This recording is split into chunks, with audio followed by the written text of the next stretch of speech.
Hi, Brick fans, and welcome to Blue Brick Studio. I'm Joe. And I'm Ross. And today we want to show you something about, well, not something, but we want to show you one of the biggest and greatest sets we have in our current portfolio. And that's exactly why this is episode 2 of our Bigger is Better series. Because this truly is bigger and, well, as you've already said, it's better. So tell us, Very good. what's better about this? Basically, this is an architecture model tuned up to 11. It's nearly 9,000 pieces. I mean, you may not exactly, well, I think to the discerning eye, so to say, you can see the pieces inside. It was one of the first projects I built when I started in this company. And I didn't get it finished within 40 hours of me being here, and I'm not exactly a very slow builder. This depicts Hohenzollern Castle with its rather interesting history. Okay, so, it is based on the real thing. It does look like the real thing. Oh, so yes. You'd say it's certainly detailed enough. It is very and extremely detailed up to an amount. I mean, you can see the entire little trees and the vegetation that is hinted at, basically, because even so, with all the little pieces that is hinted at here at the slopes of the castle, and it truly is madness to build this. It's madness to design it.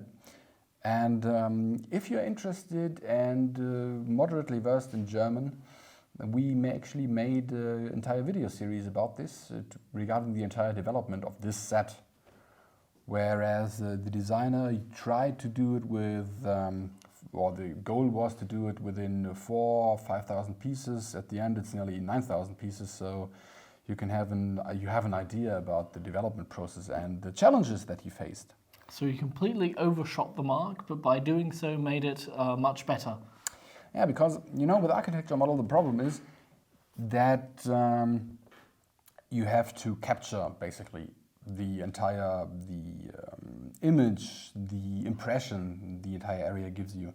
And Hohenzollern Castle is a very visible and very popular landmark in Baden-Württemberg.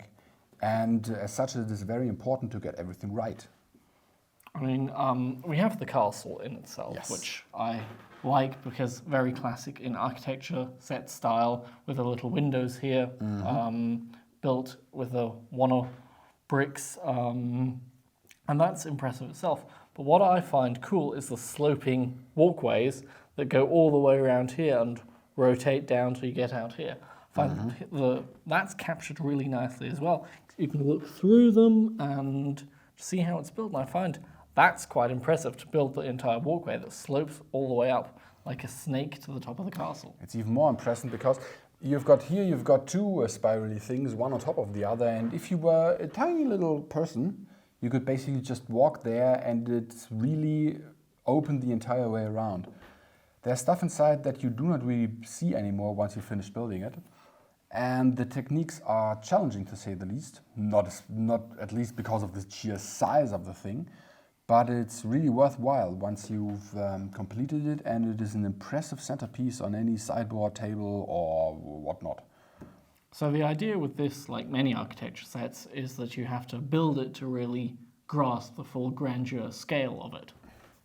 Yes and no. Okay. There's not so many Easter eggs in here, but if you build it, you got a better impression of the overall structure of the architecture and of everything in between than if you get just from looking at it. But that's natural. I mean, you spend 40 plus hours building this thing. It's only natural that you have a deeper understanding of the model. So you're going to be talking about this a lot after you've built it and discussing with all your friends who come say, "Ooh, what's that?" And then a full monologue. Right. Let's do it this way. I'm going to see some things that I find interesting and you're going to tell me about them. I'll try to see if I can remember something about it. Let's start with this little red tree. Why is it red? Because it is red in the original. It's the only red tree on the entire castle area, and it's what did you call it? Copper beech. Yes. and it is rather distinctive because, as you can see here, you've got the little a little eating area, and here you got the concession stands. Is it called concession if it's not a cinema? Could be. The snack stand, let's Snack call it. stand, eating, where you can buy basically pretzels and bratwurst and beer and stuff you can buy on German touristy hotspots. Write it please down in the comments below what it's really called, because I don't know. There are lots of words for it. Eatery, concession stand, snack bar, who knows? Give us your ideas, please. Yes. And he even managed to include the private dining table of the owner of the castle there. Oh, wow, okay. Which is, I'm not going to demonstrate how it is, but it's basically just dropped in there. It's not connected, and it's held by this brick here. So that is another interesting design element, though. Oh, yes, it is. Not really that common.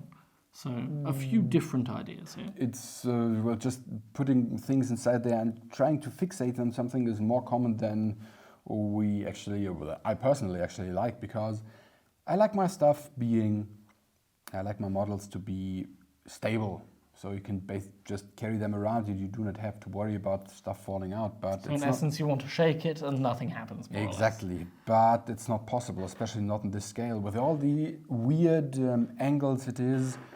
I mean, if you can look, you can see actually that this building here and this building here are not parallel to each other. Mm-hmm. They are at a slight angle, and the designer even managed to capture that. But let's come back to what you said about not being stable. We have this little cannon here. Yeah. Let's see, I'll take it out so the detail camera can have a look at it on my hand. Mm-hmm. This is the cannon here.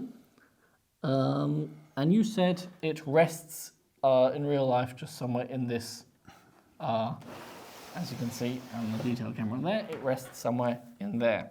Yes. So that's another non-fixed thing, but I mean, if you wanted to, you could go against all historical accuracies and put it wherever you like. Which also makes it quite interesting, and a movable piece, of course, is quite fun. Generally speaking, the origin of the castle has a very interesting history as well. You may or may not know that Hohenzollern was the royal core. It was the house of the German Kaisers back in the day. And they used funds from some military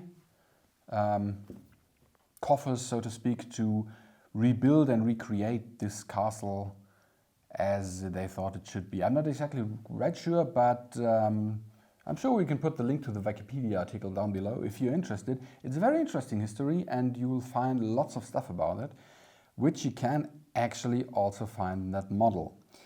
And one of the most interesting things in this castle is that there's a huge room, a hall, where there is a depiction of all the ancestors of the current, of the house of Hohenzollern. And it is included in there. It's a little bit hidden.